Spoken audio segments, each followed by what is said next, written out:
Hello and welcome to a brand new Unsourced Radio. I got here my good friend Kilo, also known at Oily Whisper 68 on Twitter, and we're here to discuss Star Trek Discovery. The brand, the final or the erstwhile brand flagship of Star Trek. The new era that's been going on that finally had its last season just wrapped up last week.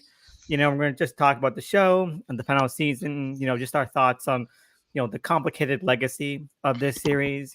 What we thought about it and what it means. For this kind of new enterprise pun, so to speak. I didn't mean that wordplay. Um, of like this, Star Trek production cycle moving forward. But if you introduce yourself and your just general thoughts on the show overall.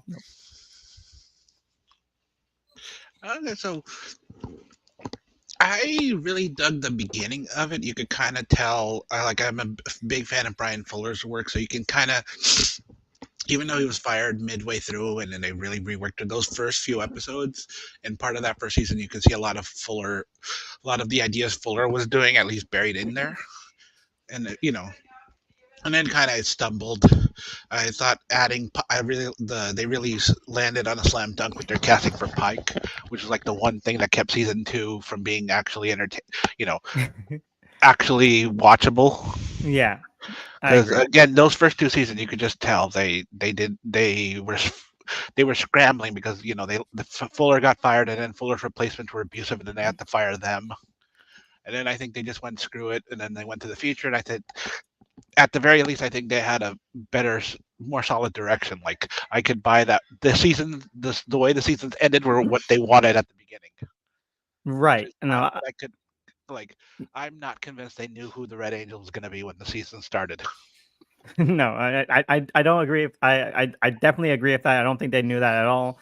And in my own view, I feel like most people that yes, I think the first couple episodes of season one definitely had a good start to them in terms of tone and mood. I know that there are a lot of things in there that weren't everyone's key. It wasn't everyone's tea. That there was still stuff there I didn't think really gelled, and I think most of it had to do, at least with me, in my purview of this. That's a prequel kind of thing, and like I like prequels, in sometimes when they kind of make their mark, and of course with Star Trek especially, a lot of them in installments will always be jumping around on a timeline here. Like you have like they'll be set places where where they're gonna have maximum impact for whatever it's trying to say. So even though you might have a series that comes out I mean, decades after, yeah, that is like one of the big things about Trek is that it's like the big, long running, yeah. continuous continuity series. I think probably in the Western world at least. Mhm. I'm trying to Yeah, think of at least in terms of television. I mean, even like Super Sentai has very loose continuity. If you were trying to explain how the the four different explanations for how the dinosaurs went extinct, you can't do it, but right. you don't really care about that because you just want to see your characters interacting. But like Star Trek's the one where like you can't do this, like all these rules, like even season four had to deal with the galactic barrier, even though it's probably one of the stupidest ideas in all of Star Trek, No, as exactly. it's established firmly you can't ignore the galactic barrier. Right. I definitely agree, and I think that in the beginning of the couple of first seasons, that really held it back because it feels like the show wants to tell its own unique stories, but the rest of it is so tied to very definite um, Star Trek markers in the past that it is like it just keeps butting its head against the wall. And I think that's my big problem with first two seasons. Like every time it seems like something's gonna be interesting, it just kind of hits its head against like a brick wall, and it doesn't make the show feel good and doesn't make watching it entertaining. And I think that was like one of the bigger problems of the first season. Like you've mentioned, there are things in there that had like bright spots. I think that the Pike crew and all that Pike era Enterprise stuff in the second season was entertaining, and at least it gave a good contrast to like what Discovery was at that time Yeah, because Pike versus was like so different from Lorca. exactly, and like it was like good like back and forth, good a good delineation between those kinds of eras. At least in terms of like just general aesthetic and style, I thought that was really fun to see, the dynamic of that grow. But no, I just if I had to rewatch Discovery, I would not revisit the first few seasons. I just wouldn't. I might specific episodes like the the time loop episode. I think. Where, That was good. That was yeah, good. like individual episodes. I probably wouldn't sit down to see the whole season. No, Like no, I'd probably see the premiere, like the two, like the first two episodes, the ones they actually showed that they, I think the first two episodes are really strong, and the rest I'd probably just see like specific like clips on YouTube. yeah, no, I definitely agree with that. And I think that the only thing that would bring me back there in any case is because when we do get to the time jump, when season three starts, uh, at that point, like I really ended up loving these characters a lot because of where we get from the time jump, and it was a And good at the time jump. very least, like familiar, familiar, You, being you around them, you kind of gild an affinity to, which I will exactly. get to when we talk about the supporting cast of the Yeah, yeah. season Of five. this, yeah. So like exactly, because right at that point, you like you want to see where they've come from. You like to see like that growth, and there was growth in this show. I know, and a lot of people are like, oh man, no one ever grows, no one ever changes. That whole kind of rhetoric, which I always thought was really ridiculous. Like, no, all these characters, even if the stories that they were in weren't that great, they did develop. They did like actually Oh yeah, kind like of like they make that let very clear with this time travel episode from this season. That season one yes. Michael and season five Michael are very different people. Yeah, and like and you understand both, and you understand like where they're coming from both. I thought that was, even though I thought it was pretty funny to have like that kind of like nostalgic kind of backwards episode. For a show like that where I'm like, I don't even want to watch those episodes anymore. It was good because it does show just like the just like the contrast between where we've been and where we're going with the show, and I thought that was really entertaining. But yeah, no, when season three starts, it kind of feels like the show it always wanted to be. Or at least, Exploring, doing the new writers who took things. over. Yeah, Because we will never probably know about what Fuller's plans were. I mean, there's all these rumors. Like I heard rumors that it was going to be an anthology show, and then we never know what Fuller would have done. So that's also, I think, a big issue that Fuller had all these plans, but then the people who took over weren't privy to them, and then they had to just deal with what they were handed. no, like that's par for the course of Fuller, and that's a shame. And you're definitely right. Like this probably was what he would have wanted, but in terms of like what the show itself seemed capable of, I that's really where it makes a turning point because it's unfettered. It's you get rid of all like that limitations. It feels like just like okay, like now you really understand what the show's title is. It's discovery. Like you're finding new things. They're discovering new things. Meanwhile, like and that's and never really fit with the original first two seasons. Like what's the modus operandi here? Of discovery. We're not noticing new things.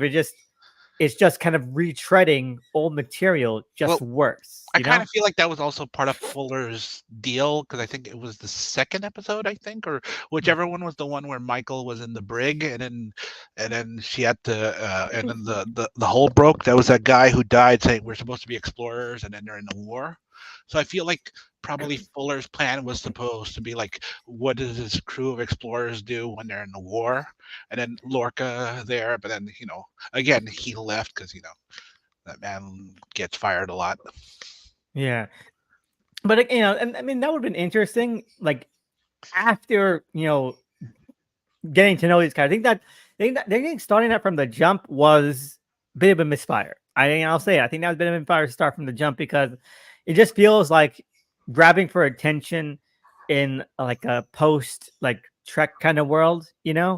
Like okay, we gotta make it like this to get like new people on board, but it's not making it interesting for anyone to watch it. Like at least in terms of my view, people who like what other Trek shows and what other Trek kind of stories can be like. Like I feel like it would have more impact if we kind of knew what this crew was beforehand and then have them jumping into like a war. But it just kind of feels like all action up front.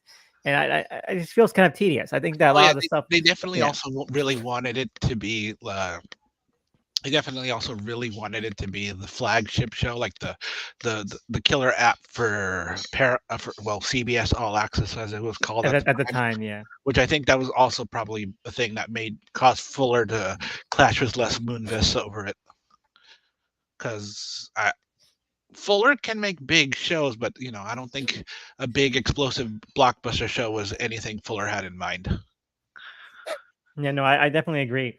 And it did weigh it down. It weighed it down because the show never gets to really explore, at least in those first few seasons, like in my opinion, the depthy themes. It's like, oh, it's espionage, it's intrigue, it's like I don't. But those are like just boring plots, I think, in terms of track. I mean, they're not that they wouldn't be interesting ways to handle those, but I feel like if you're making the entire season like about that, and like, oh, who's double crossing who, and like, I don't care because like you're not getting any downtime here. We're not asking any big questions here.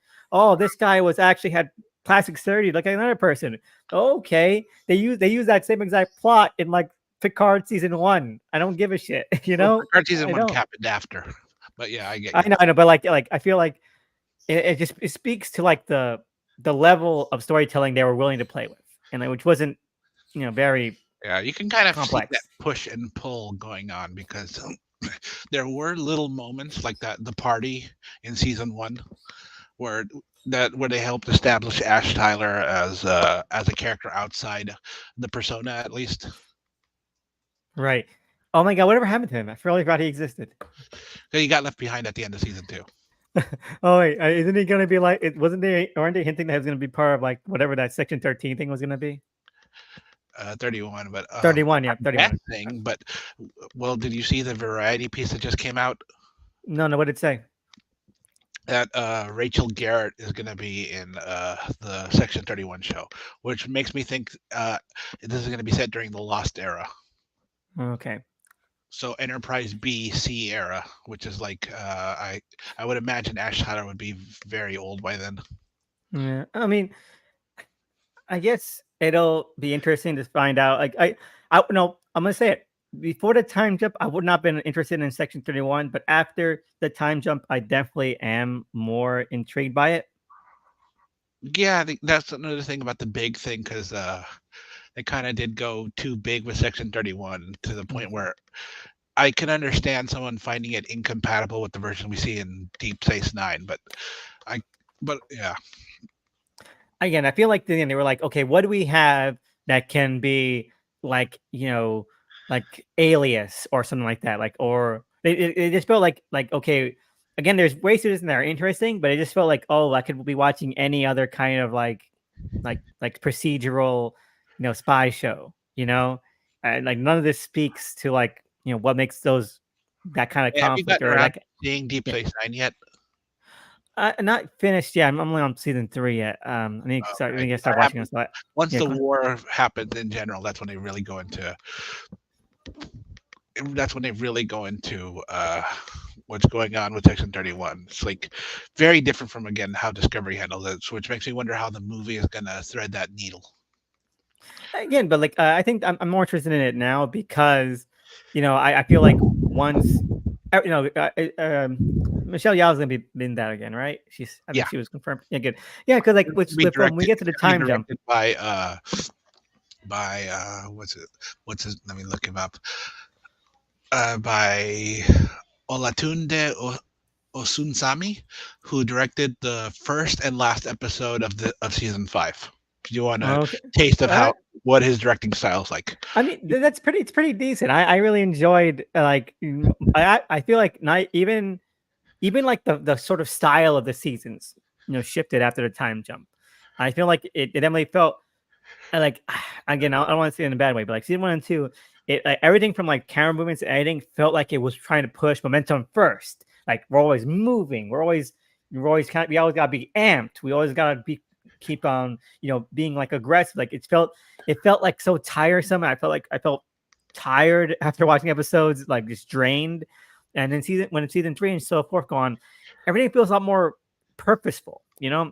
And so I if that a person who was like working on there, and yeah, I'm sitting here, Alatune Osansami, um, that's good. I especially liked the last episode. I thought it.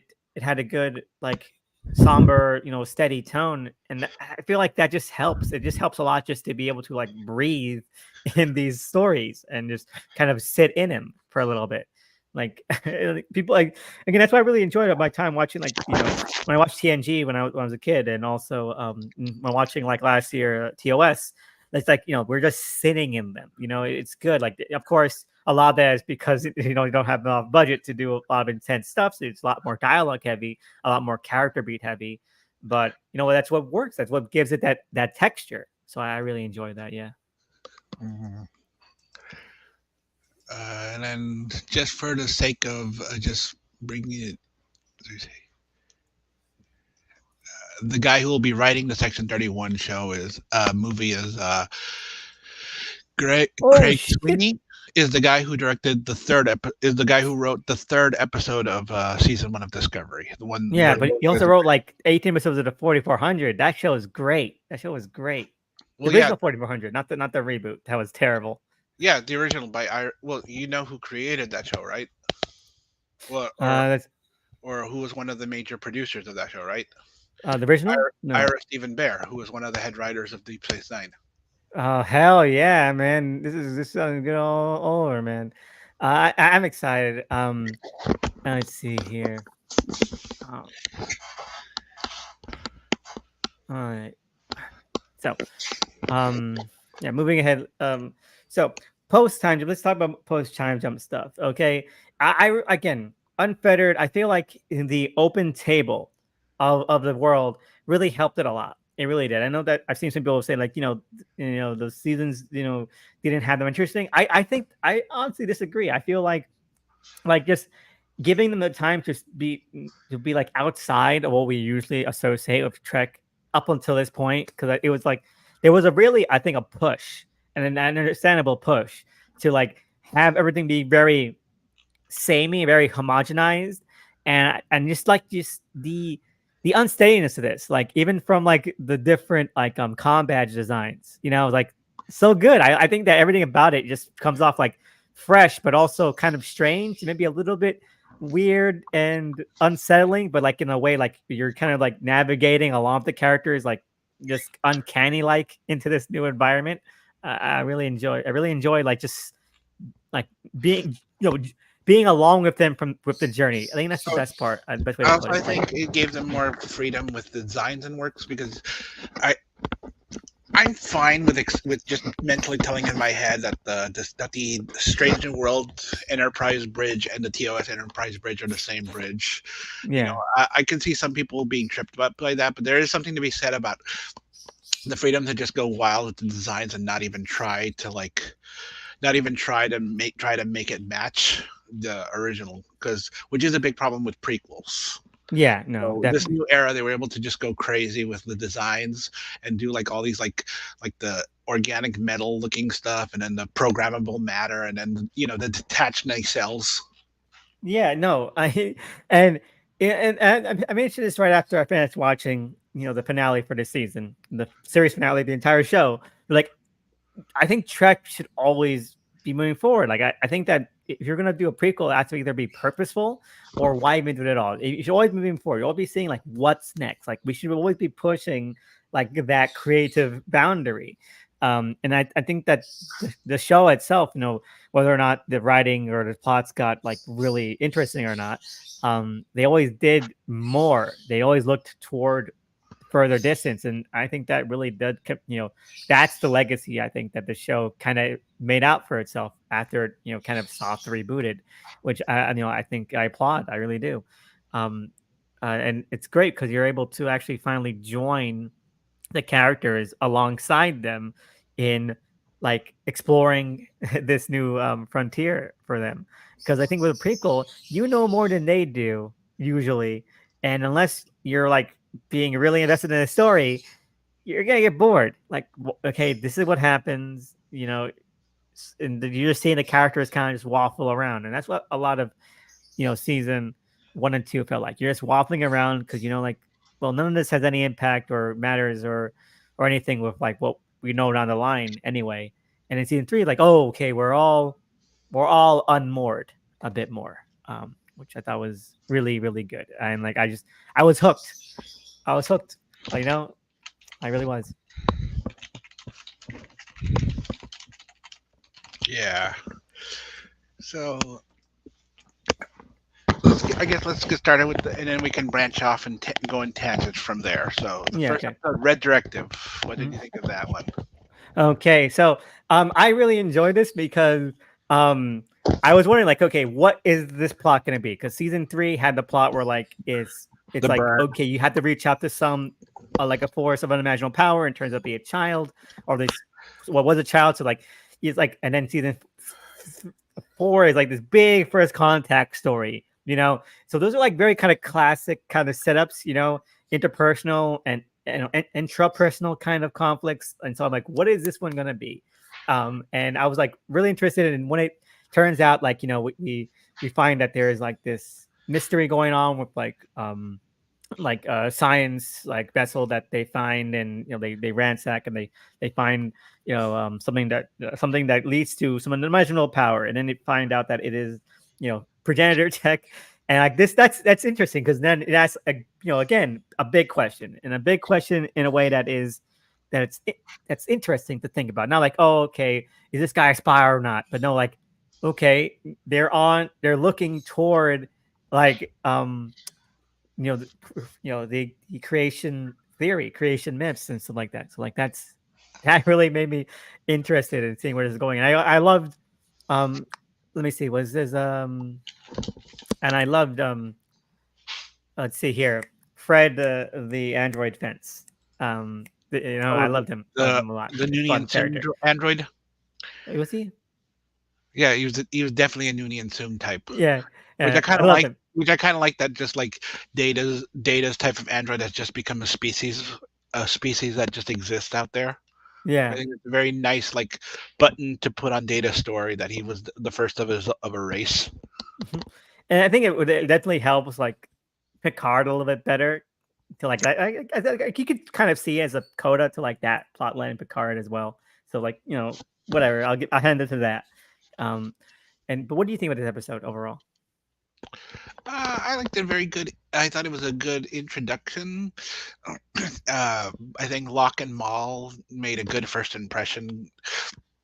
That was like I wasn't fully sold on Locke and Maul until a few episodes in, but they made Me a good too. Yeah. first impression. I've always been a big fan of forget his name, Elia Tofexis. Ever since, well, he's a very good character actor who's been doing lots of little roles here and there. He was even in Discovery season one for one scene. Oh my And god, he was in Decoys. That's great. I love Decoys. yeah, He was the douchey friend. and then of course, I think a lot of people know him. He was the voice actor of Adam Jensen in the Deus Ex sequel games. Oh, nice. All right. But no, Lock and Mall, I enjoyed them off the bat a little bit more than I think other people did, because I think I love contrast. I think with something when there's like really interesting contrast and disposition between things like that hooks me. I'm a sucker for that kind of stuff. So like you have like this big like universe shaking like complexity of like a situation, and it just kind of falls in the lap of these two thieves, like these two like just, you know, just general, you know, gang thieves. And like, oh, that's fun.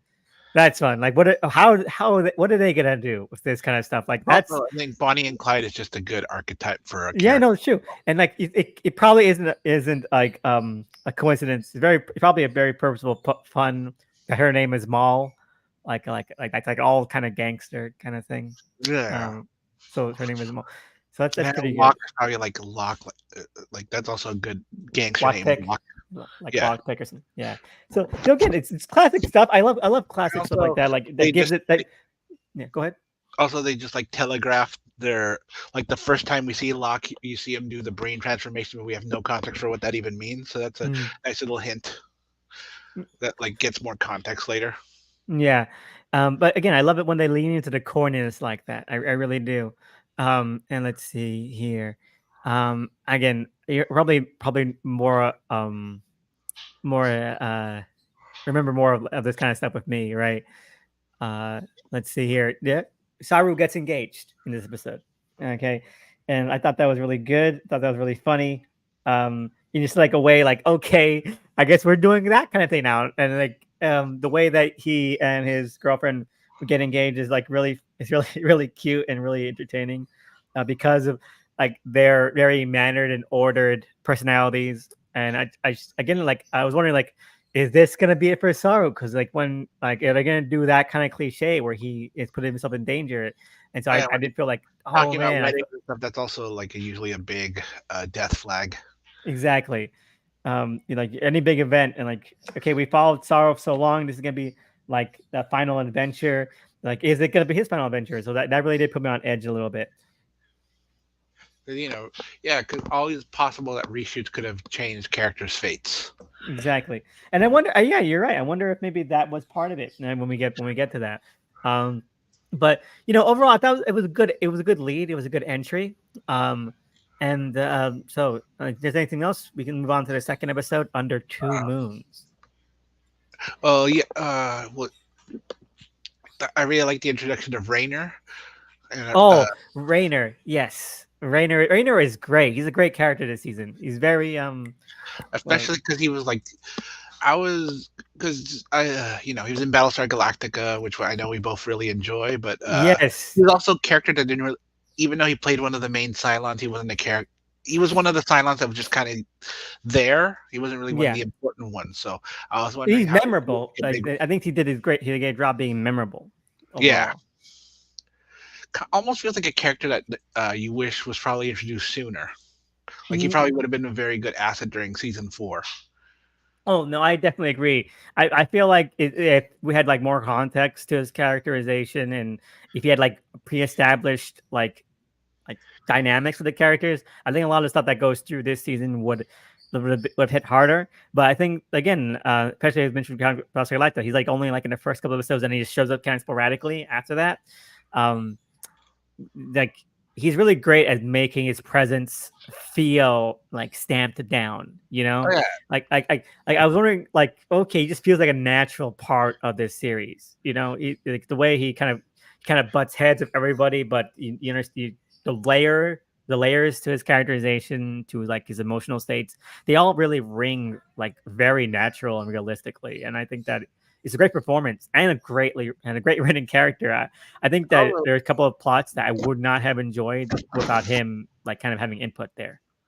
oh yeah, and then I really probably one of the better big blockbuster set pieces was the avalanche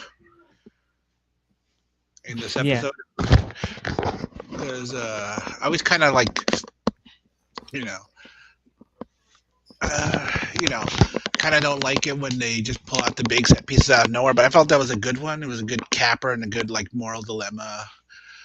right. Just how different Rainer and Michael are, and then of course that Rainer actually changed because of the situation. Yeah, no, definitely.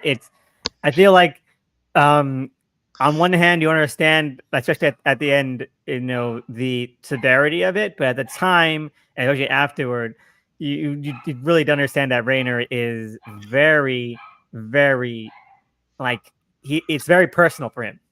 It's in like wondering, like, okay, how is that going to like hinder them moving forward? How is that going to like really affect like the mission moving forward? And again, I really like the first episode. That really went off to a good start. Um, uh, let's see. Janelle, the episode Oh, uh, on Trill. oh yeah, oh yeah. We but Under Two Moons. I don't think we talked about that one. Well, we're halfway through. Okay. Yeah, like, again, I understand because I didn't really enjoy this episode that much. I thought that was pretty boring.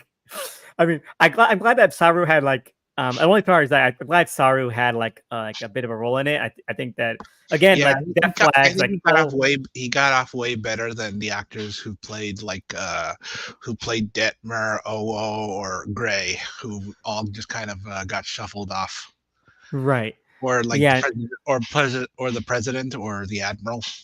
yeah. So yeah, that definitely feels like there was too many at this point. The cast had grown too big, and I understand that. Um, I think that again, what helped season 3 onward is that they did shuffle off a couple of characters at the end of season 2. which kind of helped like kind of like streamline where the interests are or lie with Discovery Crew. But then by season 5 right now, we're back to like having a gigantic cast.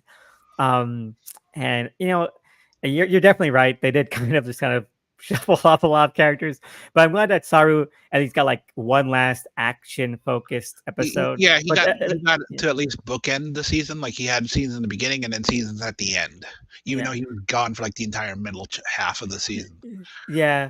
I just kind of wish the episode was a lot more interesting. It just feels it's very much a simple fetch quest, honestly. But like, okay, the planet is has like defense systems, and like that's it. Like, nothing really interesting happens in it.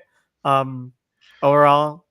So if you, if we can move along to Janal.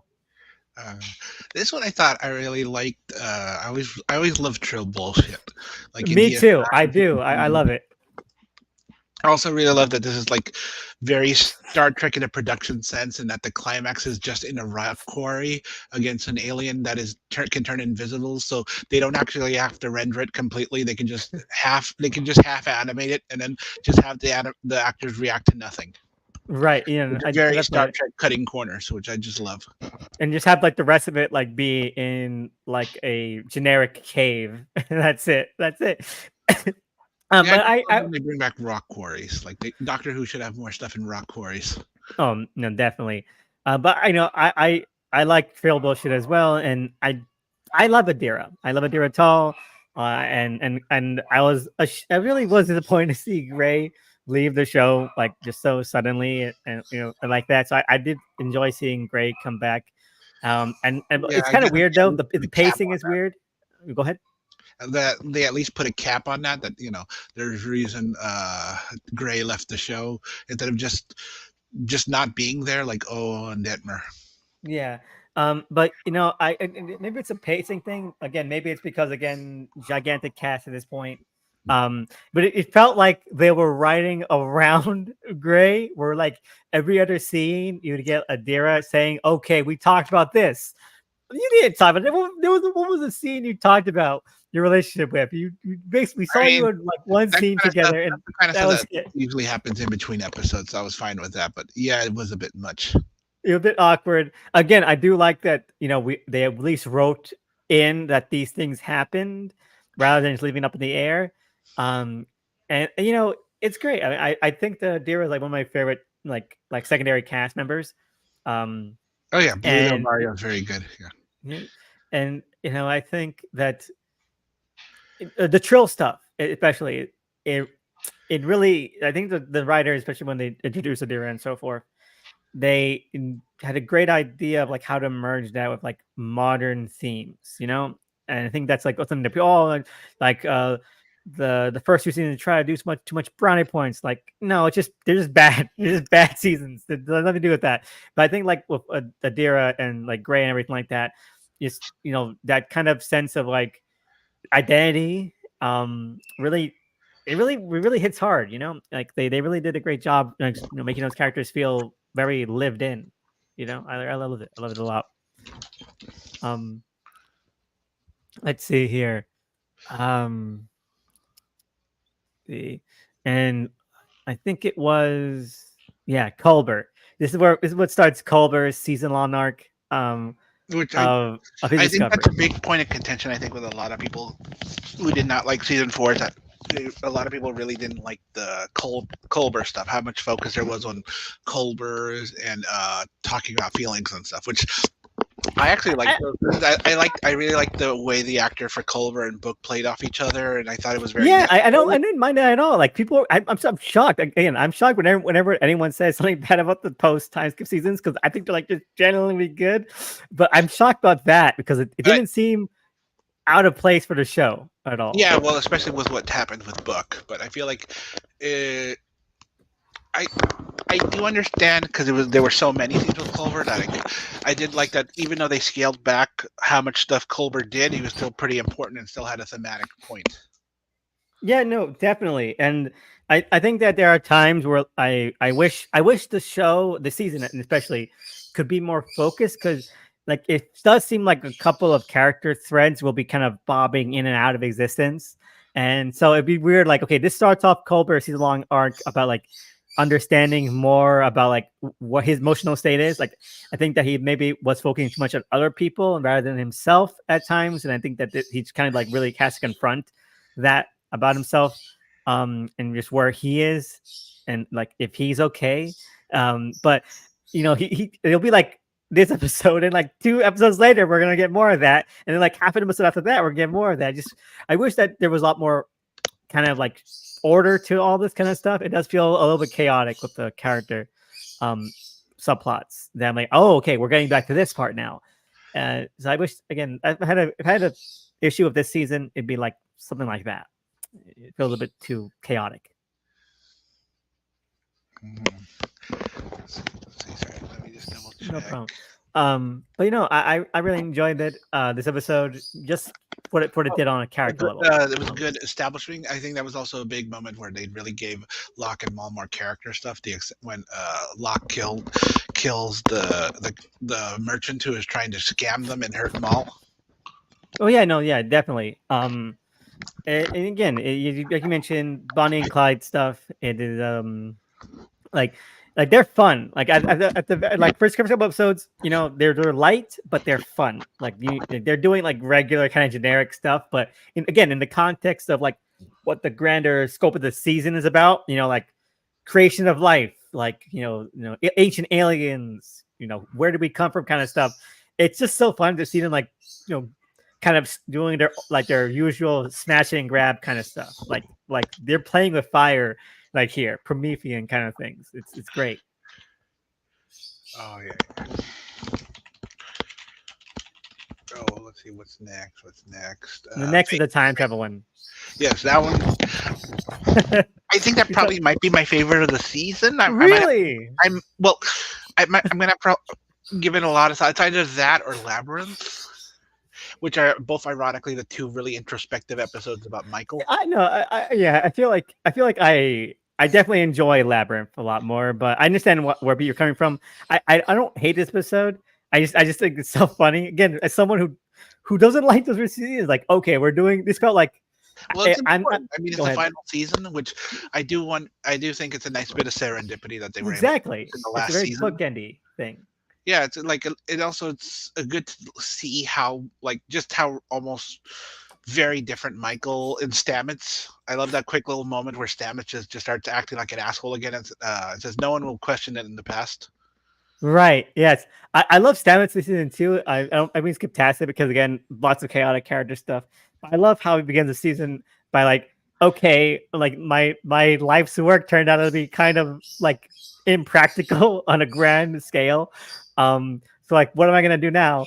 Because like the spore drive is impractical, and I would have told you that you have to it's like a gigantic mess of a thing, but and so he's just trying to find out where he is in life at this point, and so like I love seeing him like out of place. I love seeing him like kind of drifting. I think my big thing with Stamets is I never really enjoy him because he always feels like too kind of like above it all. Like I never really buy him as a character, but this season he's got some of my favorite moments where he's like, okay, like he's just out of place. He is unmoored again. I love the word unmoored because I think that Also, really does. Of how the concept, because we always hear about the temp.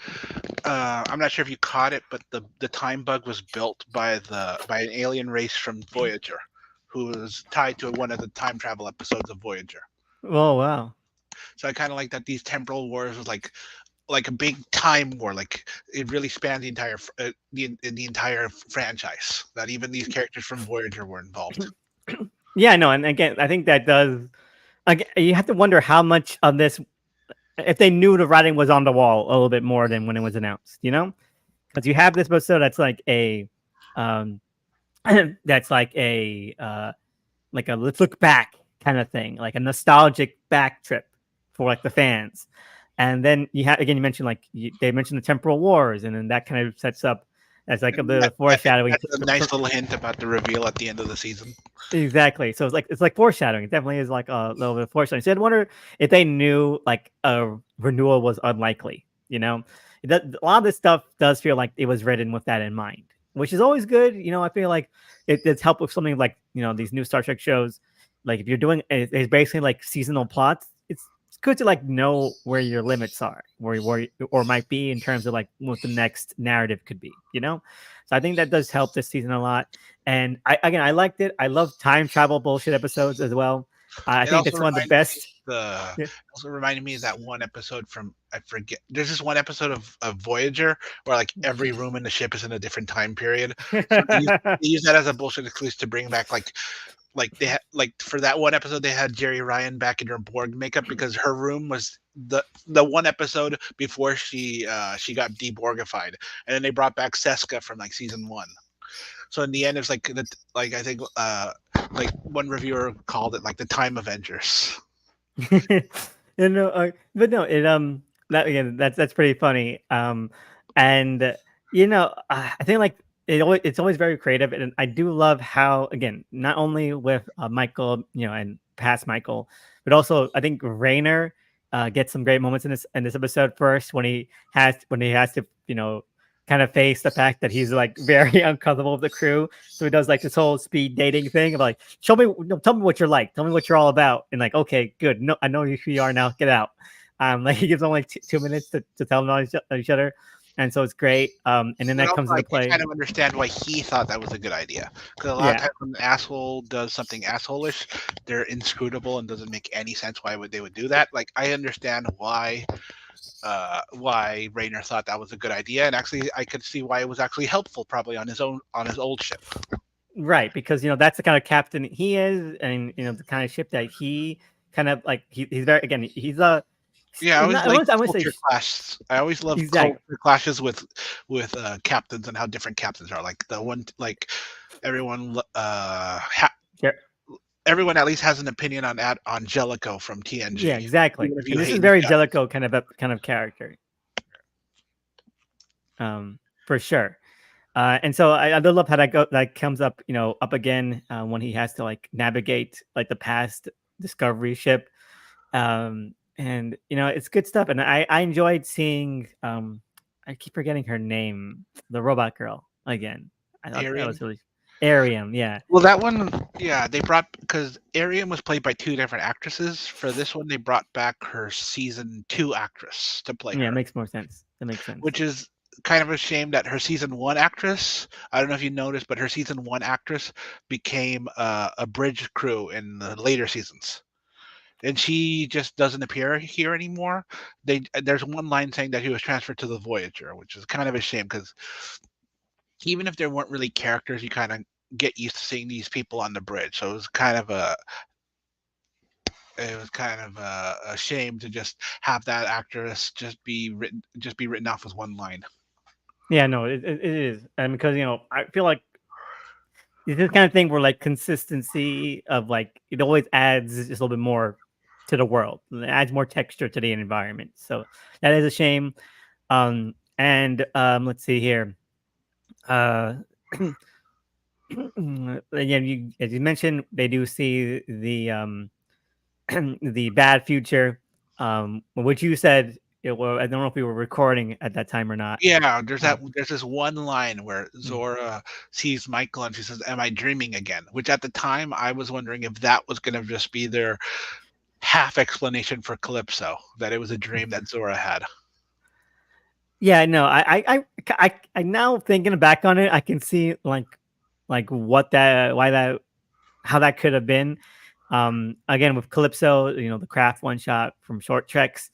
I I have no idea why they brought it back. I really don't. It feels it feels I don't want to say masturbatory, but it does feel like they were kind of shooting they're like tooting their own horn, like, see how clever we are.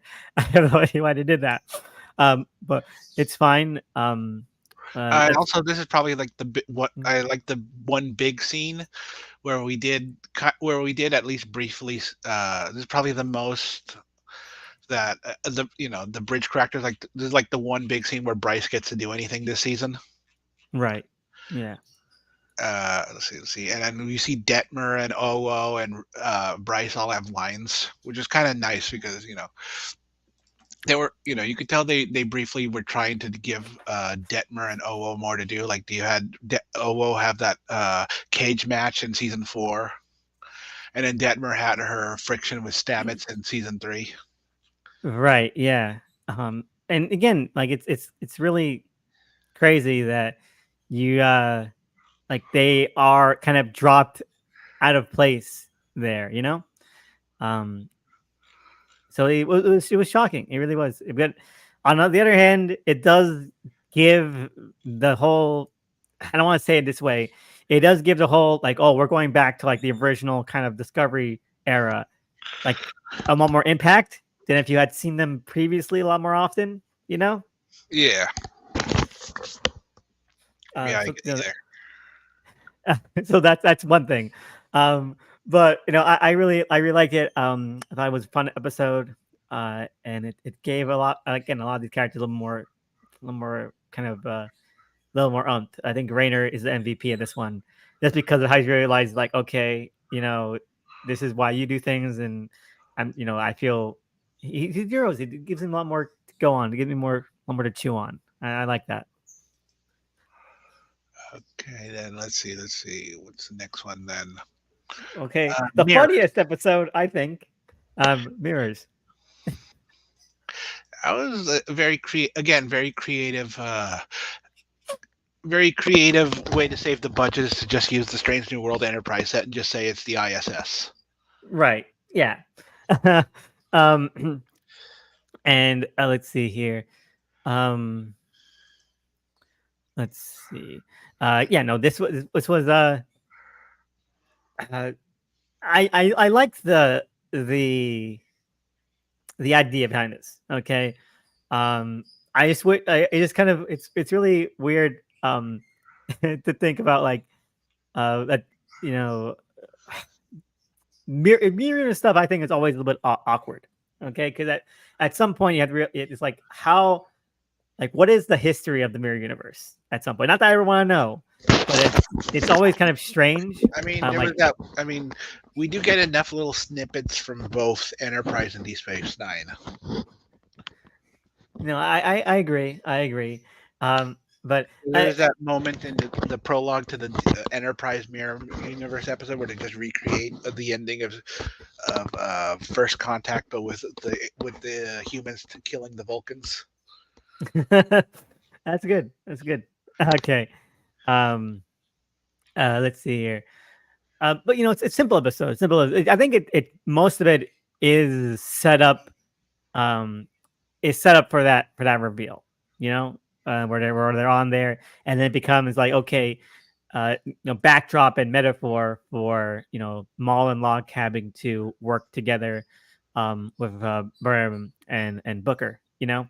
Um, and like, okay, if you know the mirror universe could find, or at least these refugees from the mirror universe could find, Which also, I common think that cause. You know. that's also kind of a neat little way to like be both a sequel to the Giorgio two-parter from season 3 with the Mm, mention of Saru, and also kind of a callback to what the forget what his name was, the Ryzen scientist from season 4 wanted, because his plan was to switch to jump universes. So these were people who actually succeeded in doing that. right. Yeah. No, I agree with that as well. And it's very interesting to think about, like, okay, they find out, like, okay, they integrated seamlessly into the regular Star Trek universe, and they started living their lives, and so it does become this thing where, like, what is the actual delineation here? Like, is is there anything of that nature, nurture kind of thing? And again, it's like, at what point, at what point can also Maul and Locke stop?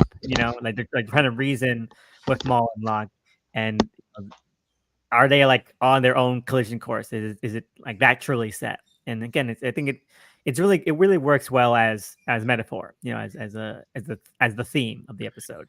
Um, Also, that this the episode where we find out who Maul is to Book, or is that later? No, then no, I think it was revealed like in like the ending of one of the episodes.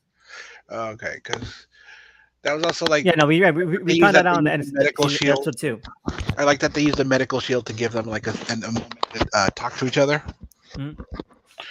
and it is like a very flashpoint moment that if Locke didn't accidentally stab himself trying to attack Michael, the season would have gone very, very differently. Yeah, Because I know. it seemed like for a moment Locke was actually coming around to the idea of turning himself in, which was a surprising move. And also again would have very changed the season if they did that. Yeah, Probably I would have know. ended the season right there.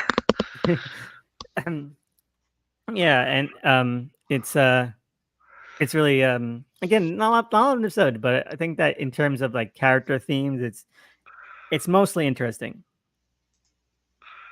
but very sedate. And at this point, I just want my own thoughts. Like, this season really isn't sort of like shaping out to be like the most interesting. To me, like I think at this point where I'm realizing, oh, you know what, seasons 3 and 4 were a little bit more captivating, episode to episode than this one was. At this point, I'm thinking that. So Yeah, because I guess in both of those seasons you had the mystery plot. Here the progenitors are a known quantity. Like they could probably, you already know progenitor stuff they can do. Like they created life, so it's not really a big mystery what's going to happen. right. So a lot of I it guess the is more mystery would be character like focused. what the tests will be, but that's very different. Yeah, and I think that once they start leaning more into the tests, and especially in like the past couple episodes, that's where it really starts to key in. It starts to be like really, really entertaining. But speaking of like just episodes that are entertaining, I love the next one, Whistle Speak. I think this is actually my favorite of the season. This is my favorite of the season. I love it a lot. Just for a couple of reasons. It's a classic. Oh shit, we didn't learn enough about this culture before beaming down, and we really should have learned more. And kind of episode. And also, I really think that they should probably hold some classes about learning what idioms might mean, because I feel like anyone could realize that it's human sacrifice like a mile away from the idioms they mean. And it takes them way too long to figure it out. Takes them way too Oh, long. yeah, definitely, yeah. I thought that was really fun. I love just the world of it. I love how it sets that up, and it's all very classic. It's all very classic setup, which might feel like a little repetitive to some people, but Which is also kind of very yeah, strange to me, given that Kurtzman quote that was going around about how he doesn't want filler episodes in his era of Star Trek, which is like that's kind of basically what this is. But again, that doesn't mean it's a bad thing. That's kind of like one of the very important things about Star Trek are the filler episodes. yeah, no, I feel like maybe the reason why this went by is because again, this episode is all about going from place to place, finding a new clue. It's very episodic in that way. So even like filler might not so called exist. You can also maybe see this as like maybe backdrop again to what might be coming up in the Starfleet Academy show. Um, Again, it could have I'll focus on Tilly, and she's talking about when she talks to Rava, the priest's daughter or something, like about or child, I should say. It talks about like being a teacher and trying to kind of bond with her on that level. You can see it's maybe like setting that up a little more, where her character is going to go in another show. So again, I really enjoyed that as it was. But no, it's really fun episode. I think that like just seeing how the society kind of functions is always really entertaining. How they interpret things incorrectly or maybe misinterpret or kind of exaggerate stuff. It always works a lot for me. I love the contrast. Again, I love contrast. I love seeing like science bullshit and also how these cultures I sort of deal also with that and maybe like jump the I also gun a bit. I also love the concept of the towers because we always get all these horror stories about the breaking of the Prime Directive and about how all these cultures in the past were very exploitative Yeah. to each other. So I really like that this is like probably the one big instance of a culture before the Federation like interfering in a way that's just kind of I mean, the towers did kill like a big part of the population, but without the towers, it probably would have, wiped out this civilization years ago. So I kind of like that. I think it was the Noblians, Phlox's race from Enterprise, built these Mm. towers to help the civilization, and also kind of reminds me of Mass Effect. Is kind of like what the towers were done. It's essentially what the towers did in Mass Effect on Tuchanka. Mm. Let's see here. And I think it kind of works a little bit more because it's clearly not like a natural society, you know. So it makes more sense to like interfere in such a direct way because it's not natural. You're not interfering with their national development. Their development has already been completely skewed, Well, and yeah, because they're saving a species from extinction, but also I kind of like because I mean it was probably it's a pretty big interference, which I kind of like seeing a positive example for once because there's always all these big interferences with that are like catastrophic. yeah, no. But again, like and the thing is, right, there is still a high chance that they'll go extinct anyway, you know? Um because like Yeah, if the but there's always but at least they have the chance not to, yeah, exactly. which is always So very important to have that chance. this And it also, is. I really love that at the end that they didn't do what Star Trek does a lot, where they just go into an r/atheist rant about how there's no God and these lower species are stupid for believing in them. Right, yeah. Which is, I mean, it's a good episode, but that's basically what Picard does a lot in TNG, and especially in Who Watches the Watchers. Here, like Michael says, you know what? For all you know, your gods created us too, but just know that your beliefs aren't.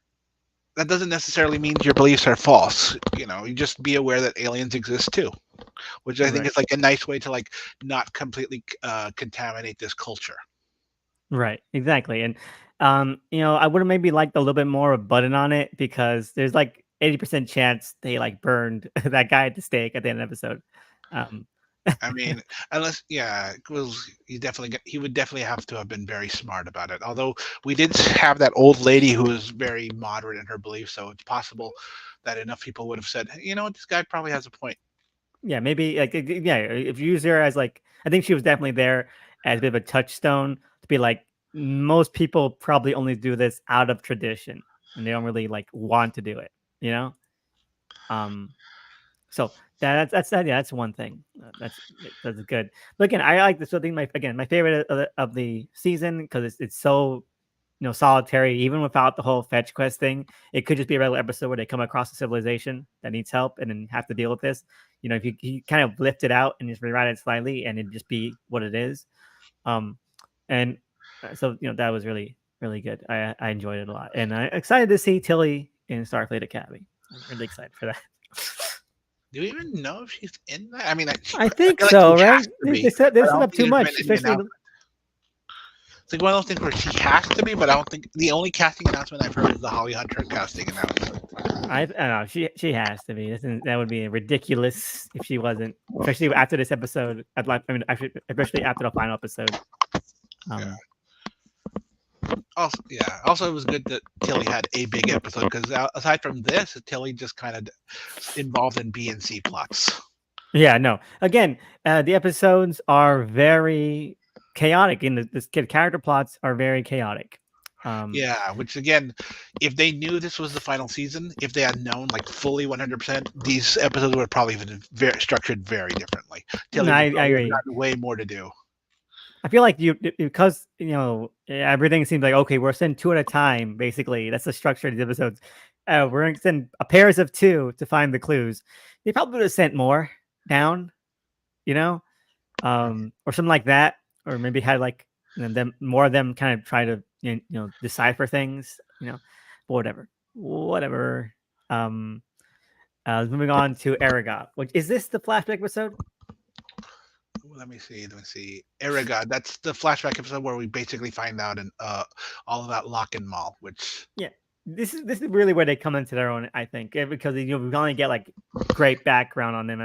I think that I think this is the turning point for a lot of reasons, but I do like that it turns their whole Bonnie and Clyde thing like even stronger and just makes it like, oh, this is just completely serious and this is not going to end well. Well, you haven't finished DS9, right? So, No. what are your thoughts about the Breen here? Because you don't have the knowledge of like, I mean, you've probably seen the Lower Decks episode with the Breen in them, but what's your takes on everything involving the Breen here? You know, it to me, you know, of course, you know, yeah, you're right. I have seen the lower deck stuff as well. It's just, you know, general kind of warrior culture, elitist culture kind of thing. Well, you know, if you have any you know, further context, I wouldn't mind. Yeah, so in DS9, the Breen were just kind of there to just be the scary new aliens that the Dominion aligned with during the Dominion War, Hmm. because they were doing a whole thing where the Cardassians were falling out of favor with with the Dominion, so they needed to bring in a race, just and then something that would be like a competent threat, but also they didn't really have to go into them that much. So they brought in the Breen. They appeared earlier in the series, and then they have like they kind of look and act like this, but their helmets had snouts on them. Right. Yeah. I see now. And they had all these like contradictory elements about them. Like in one episode, we heard that the Breen did not have blood. In one episode, we hear that the Breen they need cold, that their suits are refrigerator suits. And in another episode, we hear that their planet is actually temperate. And then we hear all these little things about it, like the Romulans and like the Klingons and the Romulans have their own history with the Breen. And then when they mentioned once that the Breen attacked the Federation in DS9, the Breen sent an entire fleet and they bombed San Francisco directly. Wow. So like they're like these big threats, but also they didn't have to go into them too much. Like they're just the big guys that were right there. They're the big threat, but they didn't have to go give them a big episode. They're just like, oh, those are the guys there. They're a threat. So I think that I was guess. the big mystery, that a lot of people were attracted to the mystery of the Breen, which is why a lot of people disliked this season or the reveal of even ever seeing what the Breen even look like. That's like some people are very against the just the idea, because some people would prefer, because there's all these little theories. Like one of the theories was that they were gelatinous creatures, which is the one they went with, and then there are others that the Breen were like the Zindi, where there were multiple races under the helmets, which is like that's why you probably saw some people being very upset about the Breen, because Yeah. we're very A little attached bit. to that. Yeah, that makes sense, and especially when you told me, being like, energy-ish, jelly, kind of blobby makes a lot more sense, and I don't mind that, but yeah, I can see like now why people would have been, it felt like it was a Because it's more been a mystery standard. for like a long time, so Mm. some people are just attached to that. It's like if the Mandalorian gave Grogu a species name. Some people would just be Oh, against the idea of like even naming Yoda's species. So something like that, more or less. But I think they did a good enough job. I kind of probably would have preferred that they looked more alien, but they at least in their jelly forms. Like maybe they could have said like when they shift to their white forms, their green forms were more alien. But I guess you still got to deal with actors being in the suits, so I guess I understand that. well, I definitely agree, and I think that it's Two things like. I do want to mention is that one of the writers had a podcast appearance, Mm. and they said that they came up with the design for white form lock first, and then they came up with the idea of having them be like jellyfishes, and then they went, wait, we already designed the lock suit, we already made the lock suit, so how do we do this? And then they just decided they can just switch between the forms, which I think is good, which is a very good, it's sci-fi, just do them both thing. And No, then yeah, also definitely. someone in the podcast asked them about the theory about there being multiple Breen species, and it says, you know what, that could still be the case. It could be that this faction is just the jellyfish kind, and the other factions are different. But for this season, they just wanted to focus on that, which I think is probably him just sidestepping it. But I think it's a good way to sidestep it. Yeah, no, definitely. and they do mention like different factions overall that are at war with each other, and that this and that and that what's it called? Locke is part of the, has like the dynasty or empire or the royal bloodline. So it could just I be just like think it's just the very royal. funny that the implication, I guess, is that Rune married the emperor's daughter but never produced an heir, which I think is just funny. Right. But I think that maybe again that could be like a backdoor of that, or if maybe only the royal bloodline is like the jellyfish kind, and all the other kind of breeds are different kind of species or subspecies. Yeah, that's like they Because you left never it see, open that someone else yeah, can do it later. yeah, and because you never they showed what like one of the other breed factions, but without the helmet being taken off near the end, like last two Yeah. episodes.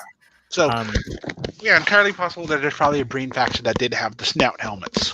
yeah, definitely. I So mean, from so what I understand, filming with the snout helmets on DS9 was an absolute pain. Like people would be stumbling because it would be literally impossible to see because of the snouts. With some of the fights that happen here, I understand why they got rid of the snouts. probably, they're hard to coordinate with as well, just in general. Because Yeah, I'm looking at pictures now, it looks very, very like extended, like for yeah. no reason. So that's why some people didn't like that. That's a very big design change. Okay, let's see here.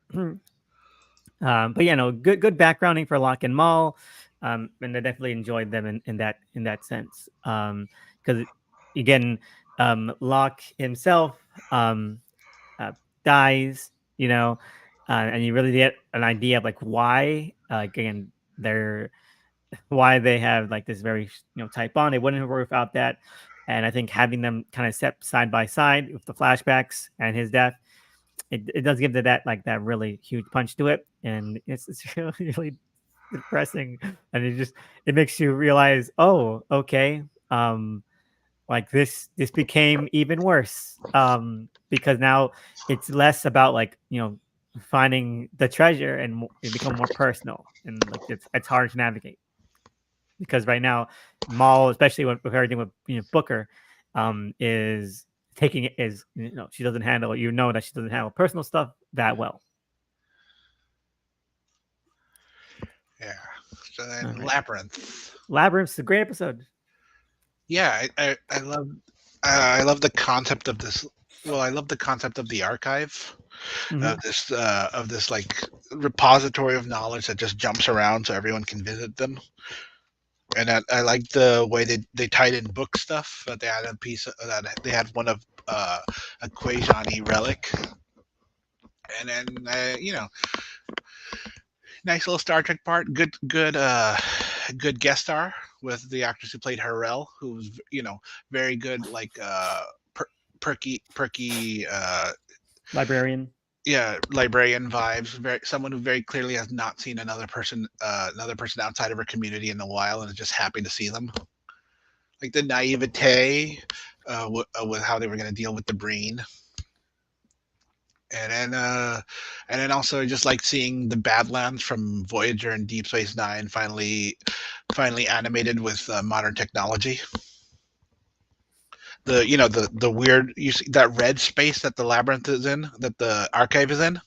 That's Mhm. it's a location that appeared in the first episode of Voyager. Oh wow. Yeah, because have you seen Voyager, No, no, I probably should though. or It have you sounds like ever a seen the fucking first? riot. Because the thing about the first episode is that they're stuck in that red space. Two ships are chasing each other, and then while they're in that red space, they get transported to the other side of the galaxy. So it's like the Jeez. Badlands, because you probably remember they mentioned that line. Yeah, so that's a classic Star Trek location, but it they cut they tried to they always described it, and I think this is close to how they described it. They did try to do like early '90s CGI on it, which is I think it isn't really bad, but it's very different from how they do it here, which I guess some people also dislike. I can see that again. A lot of again, especially with a lot of this stuff. I think Discovery, especially in just general new kind of Star Trek productions, it does seem like they, I like that they're going for more things, but I don't think that they've ever really. hammered down um, good, sensible kind of ways of taking action about stuff overall. Um, And then I so really like the second bit of big introspection of Michael's character. I mean, I think Sonequa Martin Green really nailed it.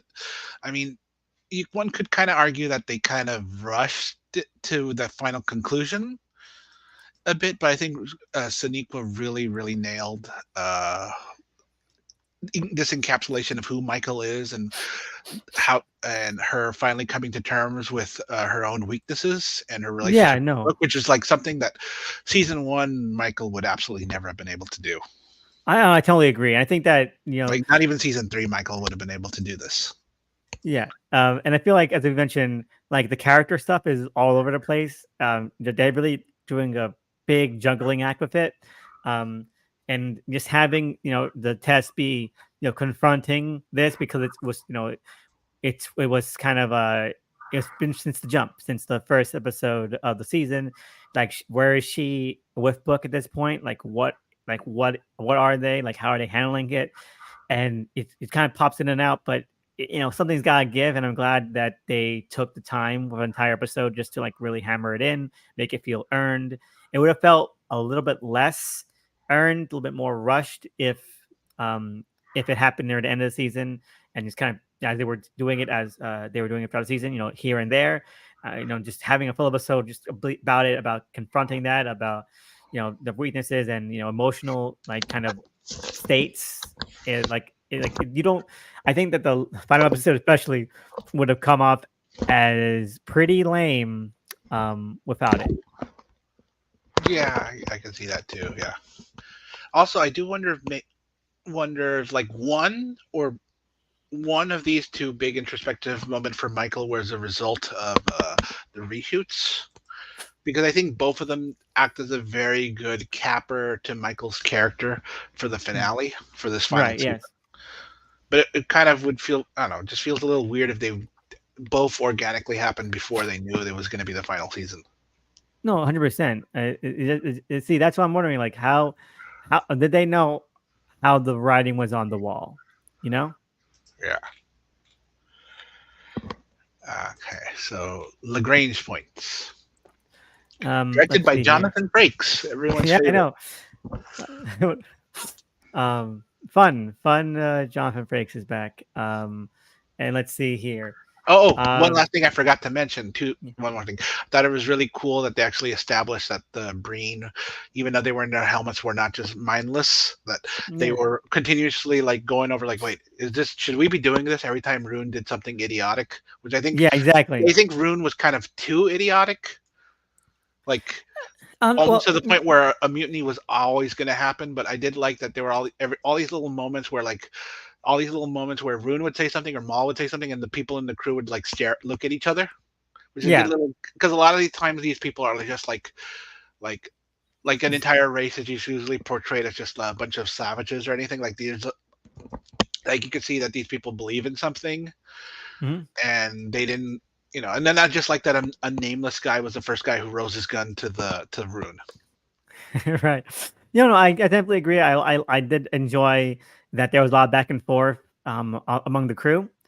So that always felt really entertaining, and I do like that Maul was able to kind of sway them to her side because everyone's like, she's not really one of us. She's an outsider, but they have to give it to her. They're like, okay, you have a point, and you have a plan, and this guy's gonna get us all killed, so we're Also, following you. yeah, and then also you could see that some of them actually really cared about Rune actually violating his oath and the idea of destroying ancient relics.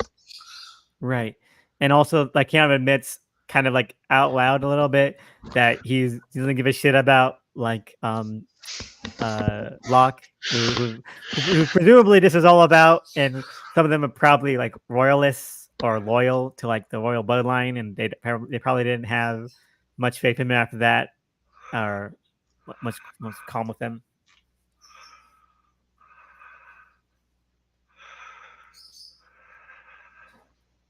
Okay.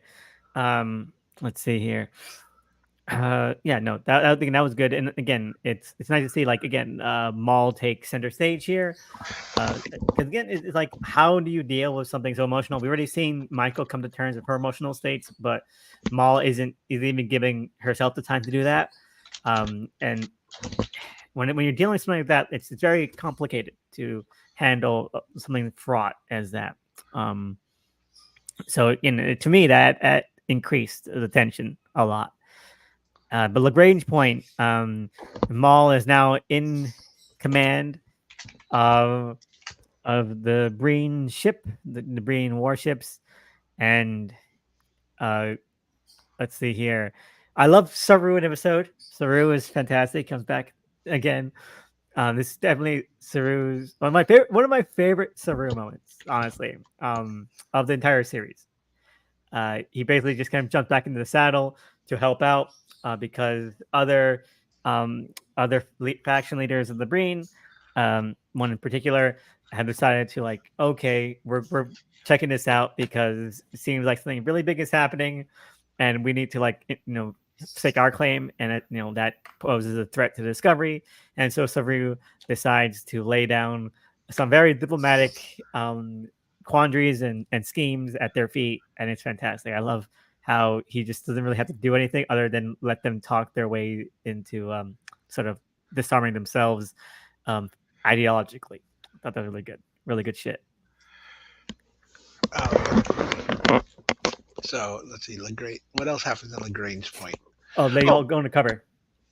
oh yeah, yeah. I love the little flirting bit, Yeah, and then I also really love that they actually kept the the brain audible language from DS9 because that was another thing because they just didn't want to deal with explaining what the brain is. So when the brain spoke, they just had them do that sound effect. So I just love that they kept that sound effect with the brain we're making. That yeah, weird no, little I don't even mm, know how to describe it. yeah, it's like a garble. I enjoyed that too. Again, and I do like that it added some more distance between Maul and the rest of them. So again, it added a little more kind of humor. The fact that she is trying to lead these people, and they don't even share a common language, or they do, but not one that they care about. Kind of sharing with her, and I wonder like how how tenuous is her grip on all this. Uh, probably a lot. All right. But a lot of funny stuff. I do like and how Michael and the rest are able to kind of hold their own while disguised as Breen. Uh, but let's see anything else. No, it's more of a transitionary episode in my opinion. Lagrange Point. Yeah, Yeah, more of a transition episode between yeah, the last and the finale. yeah. Because you have all the clues, and you got to set the stage for the finale.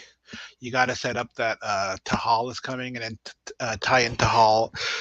Specifically the one from Rayner's backstory that we found out about.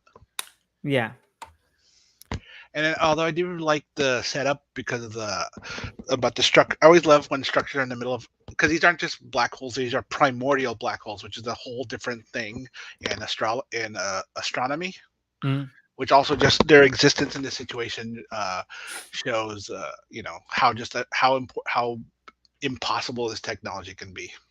right. Let's see here. And so, yeah, no, not much other than that. Great Saru moment, funny stuff regarding that. And then, let's see here. Uh,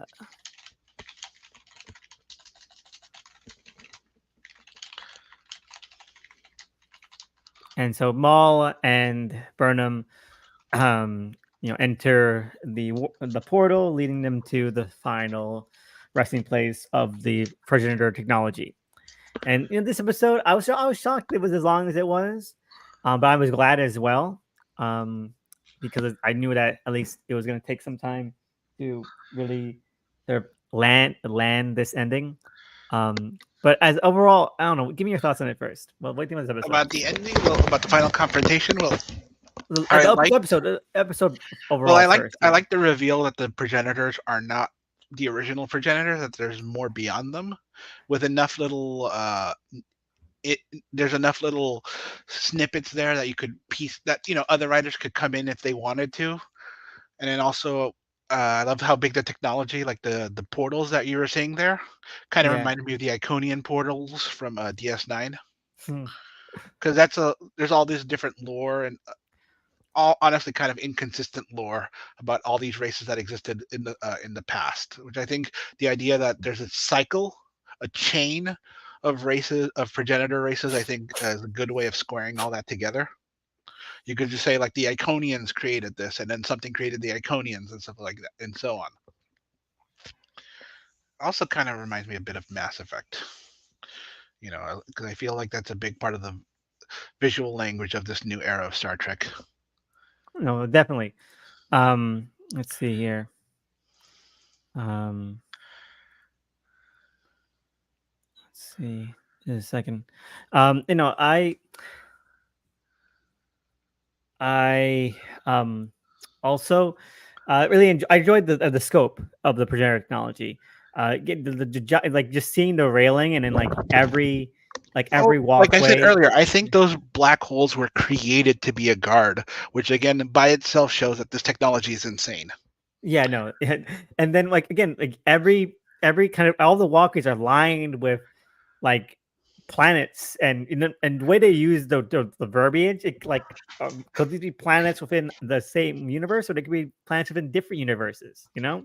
And given the fact that they have the kind of control over like something like that, they could be different universes. They could be, it doesn't need to be relegated to just the single one, and that's crazy. It really is. I really like just the kind of heyness of that. Like like it just leaves you feeling at unease, and like just the kind of the grandeur and the scale of it all, and that was great to see like them pushed into that kind of scenario.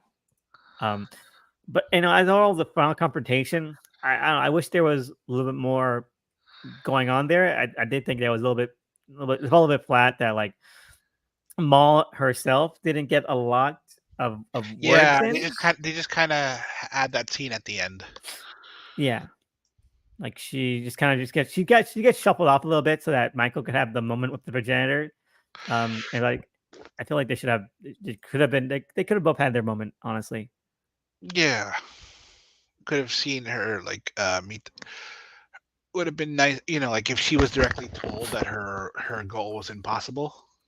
Yeah, because Then like why would she trust Burnham? although I get, and I don't, yeah. And I did like that again. Part of the whole budget thing going on. I love that in one of the portals they jump through, it is literally just straight up Canadian forest, but with a pink filter over it. That's good. Um, oh no, let's see here. Um, but yeah, just on that front, I didn't have that much more to say because it's feel like Yeah, it could have been a little better. yeah. I feel like I half feel like the ending before the epilogue actually works as an okay series finale too, before getting into the very self-indulgent finale. But I guess if you're ending a show, there's always an inherently a bit of self-indulgence mixed in there. No, no, yeah, definitely 100%. Uh, let's see here. Yeah, no, like for a lot of episodes it does. Um, uh, oh yeah, no. I also think that like it's really fun. Uh, that Stamets also just he gets his own kind of button to his arc where again he's like in awe like you about like the kind of insanity of technology, but he again it has it's kind of like to be told this can't exist. This is even though we've gone all these clues and passed all these tests, what we come with is that this cannot be allowed anywhere for anyone. And so I think that it's a good little button to his little arc there. Again, he continually tries to find meaning with accomplishment, but that's not the purpose of all of this. And so I wish there was more, but I did like that he had to confront that about himself. Yeah. So, what do you think about the epilogue? Oh Aside no, from let's talk about like the reveal first, and which then we'll talk reveal about epilogue. specifically? Daniels? Daniels, yeah, because that was really fun. That That was was funny. that That's kind funny. of came out of. I mean, Yeah, I remember that when we first had COVID show up in that scene with in season 3 with Giorgio. I yeah, remember a lot of people were speculating that he was Future Guy, yeah. the Future Guy from Enterprise. So I feel like this is a way to like tie it into that because he did come off as a very mysterious character. So finding out he was just kind of just a doctor who was just involved with Federation hierarchy just kind of felt a bit deflating. But the fact that he was able to supersede the president of the Federation and the head of Starfleet on this matter kind of makes me wonder if like that he was involved with the temporal stuff. So I think that Right. was like conceptually it was kind of a neat thing. And then the Easter eggs in the back of his room, self-indulgent. But again, if you're ending a show, you're going to be self-indulgent. Although I do think that the baseball, if it's supposed to be Cisco's baseball, it's way too clean. Sure. So they should have Um, scuffed that up. Just roll it around in the dirt a little bit more. but I think that like definitely makes sense. At least in terms of like just how enigmatic the character was, and I think it's just one of those things. Oh I yeah, like from that whatever. first scene with him and Michelle Yao was just Yeah, electric. The two of them together, yeah. yeah. So I was always wondering, like, okay, like he does, like, of course, you figure out like he's running like the kind of Section 31 shit, like analogs for the future, that kind of thing, and but it, he's like this. He's always like just aloof, and I think that that it was a great little turnaround for him in terms of that, and also just let's see, I like when Enterprise stuff just kind of gets pulled into things. So it's fun. It's fun. Like okay, again, like you mentioned, long running Western narrative. It's nice to see like if you look at it like as a whole picture that there are still things that they could mine, in fun ways like this. All right, let's see. Yeah. But let's yeah, no. Other than that, Saru gets married, and Burnham and Booker realize that they are meant to be. Okay, uh, good, fun, happy ending. There's still like 20 minutes left, and like, oh, um, we move, jump ahead like at least 30 or so years to the future, and poor Burnham has to wear the the stodgy yellow and red old person uniform that they make the old people wear whenever they get too old. But this time it's like it's trimmed and a little more lines. But is that like do you have the option to not wear that? Because every time like you have an old Starfleet captain or officer, they have to wear that just the unflatteringest red and gold design. It's ridiculous. Um, but I like that they updated it. It's good stuff. Um, and her son with Book has become a Starfleet captain, and she goes off just to see him off on his first, I guess, voyage, and also to fulfill one last mission um, for the directive. Um, and what I think it's nice. She that whole like she sees like past times. I think it kind of implies that a couple of characters might have died in the middle of the time jump. It doesn't say what. I'm pretty sure Saru is dead. I'm pretty sure because she gets that like one last tug of him, and that kind of feels like the kind of thing that you would like be reminiscent of if someone had died. Because you wouldn't have like you wouldn't remember like, if they were alive, you probably could hug them again. So I think that Saru is definitely dead by the time of the time jump in the epilogue. And then we just throw it off with Calypso for some reason. It's self-indulgent, but whatever. You know what? At least they used everything. They left no meat on the table. They used everything. What do you think? Yeah, like I was saying before we started recording, I think it's very strange. I can understand the logic of it, everyone in the writers' room saying the series is titled Discovery, so we should end with the end of Discovery. And then Mm. Calypso is probably the farthest thing in the entire Star Trek timeline. I think they said it's like 1,000 years in the future. So I think they wanted to like tie it into like the final fate of Discovery, to like have the Discovery fly off into the sunset like the Enterprise at the end of Undiscovered Country. Right. So I can understand that logic, but again, it's very strange to just have the scene where they just revert it back to the season one design and actually show the dots remove the A from the chassis. Mhm. Yeah. I mean, it's nice, but I feel like it would make more sense if something happened in Calypso. You know, yeah, he Yeah, because this it's right out very like strange why they would be looking for Kraft, like, because it's I should have rewatched Calypso, but I feel like Kraft was just a guy and then he just left at Kraft was the just a end. guy. Kraft was just a So guy. although the Um, fact that they said it's a red directive, which I'm now wondering if red directive is now like just like Daniel's getting time notices, like this is important for the timeline. yeah, I think so. I mean, and again, we know that Calypso is 1,000 years in the future, but is it 1,000 years from the future from like you know, Season two start or season season? five, yeah. Exactly. If it's season 2, then Zora might only be That would out be there another like 200 years in the future, yeah. yeah. It probably isn't like that drastic, in comparison. Um, but I liked it again. I like the fact that they did use everything, even though I don't really like most of that pre season 3 stuff. I like that it was conscientious enough to kind of leave everything neat and tidy, you know, for the next crew.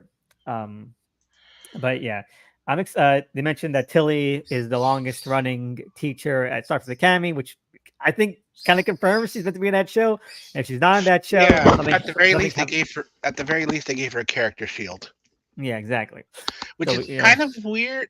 I had someone on Twitter tell me that they think it's weird they gave so many people character shields because the point of being in the future is that they're not tied to any other continuity, which I do kind of understand that, but also I kind of feel like we're never going to see Detmer, Oo, Bryce again. I mean, we might see Reese again because they gave Reese so much more to do that it's honestly a little surprising.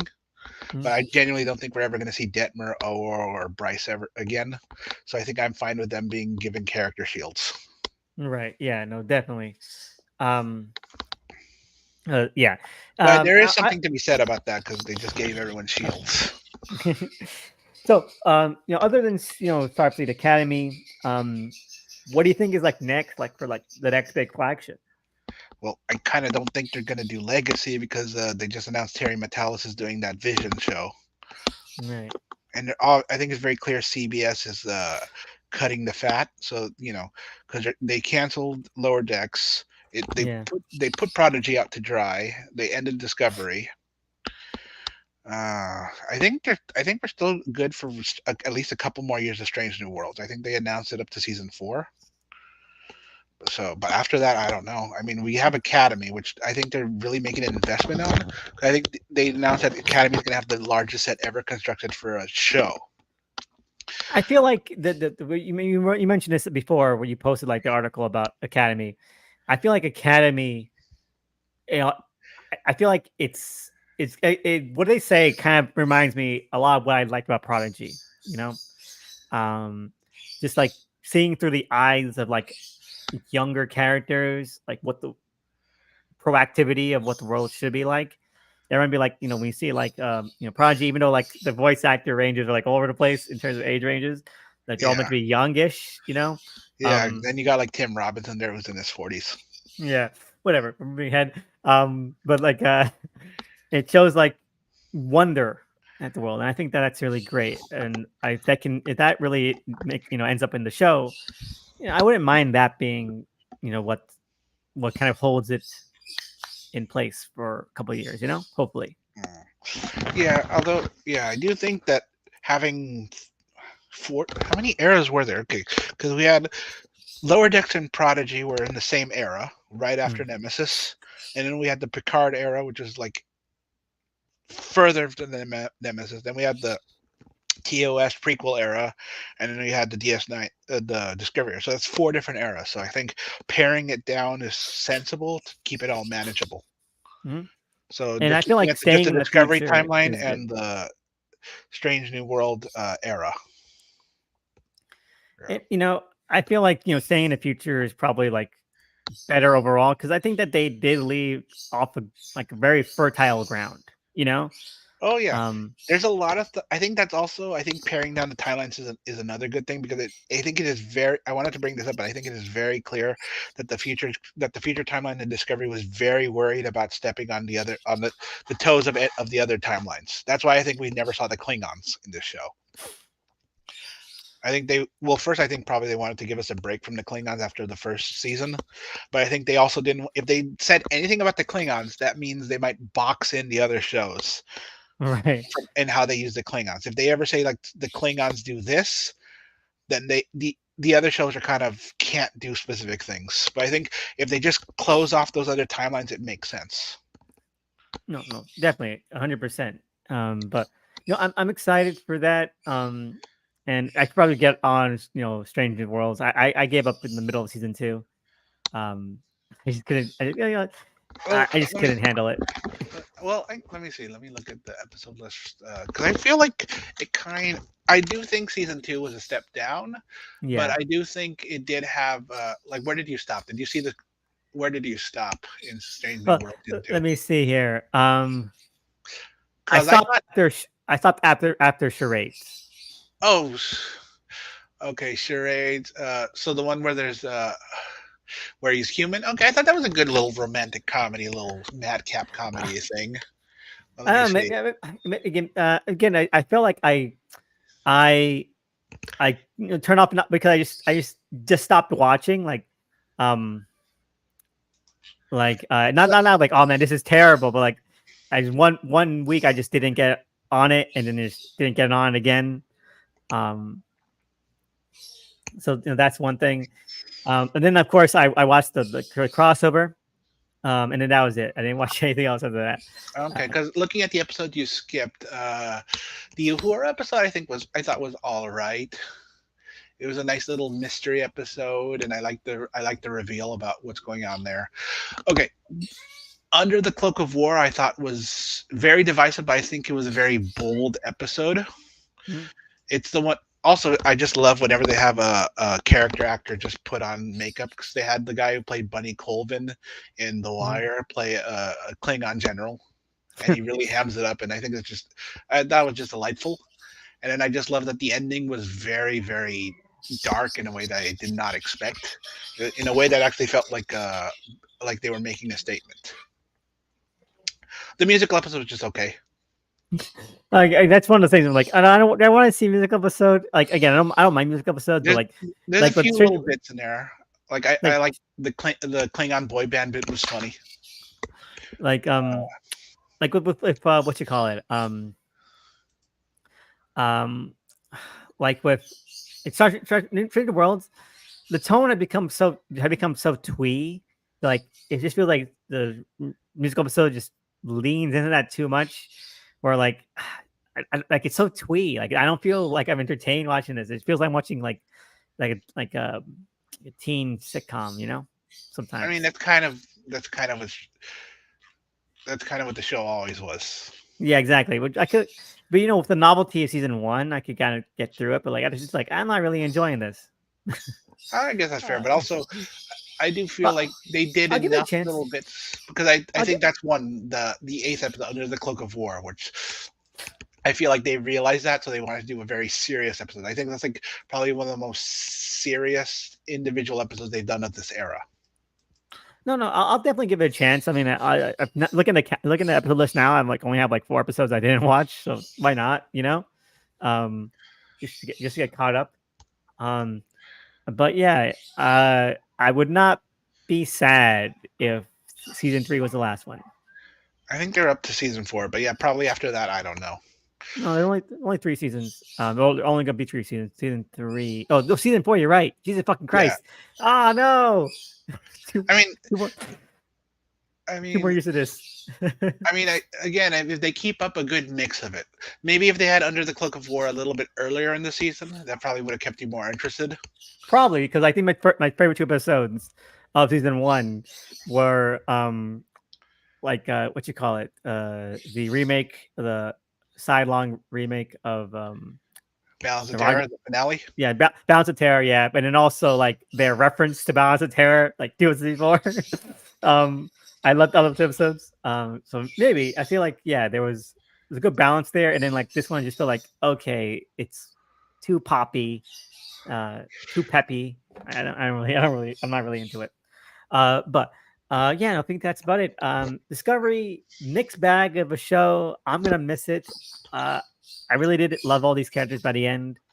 I love following them on their journey. And if they ever did like a Picard for for Discovery Crew, I'd watch it. Yeah, as long as it was good. If it was like Picard, I would stop. But I wouldn't mind them trying that like several years down the line. You know, what Adira is going up And to. you hear about the movies they're making? What movies? Like They're making the, two movies. They're the making new cre- well, one of them is the final Kelvin movie, which I guess they want to make that a trilogy. Ignore Into Darkness, and then just make it a trilogy of '09, Beyond, and then this movie. And then they explicitly want that to be the final Kelvin movie, Ugh, which is probably going to be the only way they can bring back half that cast back if it's the last one. And then the right. other movie that I think is a very interesting one is they explicitly say it's a prequel movie about the creation of Starfleet, which Enterprise already exists. But so I feel like the only way that makes sense if it's a Romulan War movie. Yeah, That's no, one of the, that people were saying that like they also mentioned like it being having first contact in there. Um, and you know what? I guess Robin the War is like is like a good way um to handle that. You know? Yeah, you're saying? yeah. So that's all we know. They already announced the director and writers for those. Hmm? Well, let me see. The director is the guy who directed the last few episodes of Andor season one, and he directed the last two episodes of series 5 of Doctor Who, A Christmas Hmm. Carol, and the first two episodes of series 6 of That's Doctor cool. Who. So I think that's a pretty good run because it's like Big Bang, Pandorica opens, and then the Silence two-parter and the Christmas Carol. Which I think even if you don't like Doctor Who series 6, I think everyone can admit that those are very well directed cinematic episodes. Yeah, no, I definitely agree. But it'll be interesting to see like where they're gonna go with that. Like, are we gonna get like another movie series about like the early days of Starfleet, or because I don't is this gonna be a one off, or are they testing the waters with that? And like at this point, I just want them to focus on the shows. Make the best shows they can. That's Yeah, it. I feel like I don't know. I guess we'll have to see. But in that one interview, Kurtzman was talking about how good he is at keeping things under budget. So I think that's also a big reason why they're pairing shows off. That makes sense. Um, let's see here. But yeah, no. I guess that's about it. Unless there's anything else you want to bring up. At the moment, no, I think we covered everything. It's a it's a very mixed bag of a show, but I think by the end it ended up being a net positive. I think this whole era has been very messy, but I think there's been more good than bad. Which, Oh, 100%. uh, I'm always gonna ignore the bad. Like I'm glad that like they realize and try to course correct when they can, but not in a way that negates what came before. Like it would have been so easy to be like, okay, Discovery is a failed experiment. No, they put to work on that. And even though I never liked any seasons of Picard, I understand that season 3, when I watched of it, what I've heard, it does, it does a lot to try to make that work. At the very end. So that's and then again, it'd be so easy to be like, okay, let's junk it, but no, no, I'm glad that they stick to what the guns could be. You know, yeah. So I guess we'll see. I mean, I know you're not a big fan of Picard, but I feel like there was enough little potential in that era to like do something with legacy, and then also just that I do think it's kind of funny that setup just kind of isn't goes nowhere. That post credits. good, good. I mean, I I don't need it. yeah, I mean, like I said, I like that it's probably for the best that they pair off, prune all these little timelines. But I don't know, a little bit of a shame because I liked Aragon as Wesley too. Yeah, no, he was fine. Um, anyway, so let's wrap up here. Just share a bit about yourself and where we can find you. Uh, Well, I'm just Oily Whisper 68 on Twitter and Blue Sky, mostly just posting through it. Uh, yeah, used to fan sub Tokusatsu, but now I'm just just being one of the fans. That's good. And then, glad to have you on here to talk about Discovery. And let's meet back whenever the next era ends. Okay, when Uh, Lower Decks ends, we'll go over Lower Decks. I probably oh could. yeah, Um, or when Prodigy actually fucking comes out in English. yeah. Oh, wait, it was so the leak was dubbed, No, it's not a leak. It's fully out. It's fully up on French TV. but it's dubbed then.